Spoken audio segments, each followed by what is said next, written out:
Unity in spirit global క్రైస్తవ సన్నిహిత సంఘానికి మీకు స్వాగతం.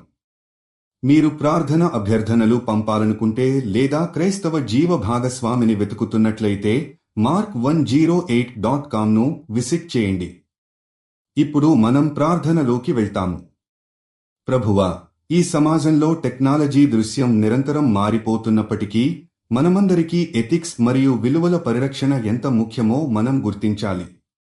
మీరు ఈ సమాజంలో ఈ ఆధునిక సాధనాలు మరియు కనెక్టివిటీని క్రియేట్ చేసేటప్పుడు మనందరికీ యథార్థవాదిత, నిజాయితీ మరియు ప్రేమను ఆచరించేందుకు మార్గనిర్దేశం చేయండి.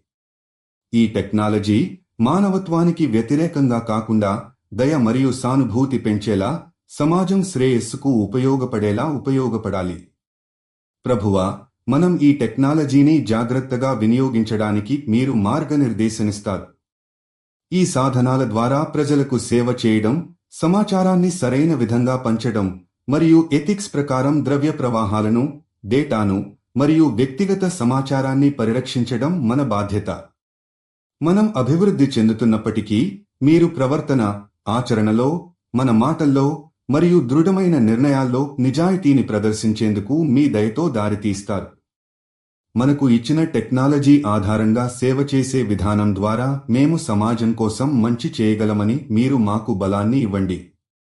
ఈ ప్రపంచంలో మీ దయ మరియు సహాయం ద్వారా మేము విలువలపై స్థిరంగా ఉండాలని ప్రార్థిస్తున్నాము. యేసు నామంలో ఆమెన్. యూనిటీ ఇన్ స్పిరిట్తో కలిసి ప్రార్థించినందుకు ధన్యవాదాలు. మీరు విశ్వాసం కలిగిన జీవిత భాగస్వామిని వెతుకుతున్నట్లయితే mark108.comను విజిట్ చేయండి. మీ ప్రార్థన అభ్యర్థనలు కూడా అక్కడ పంపవచ్చు.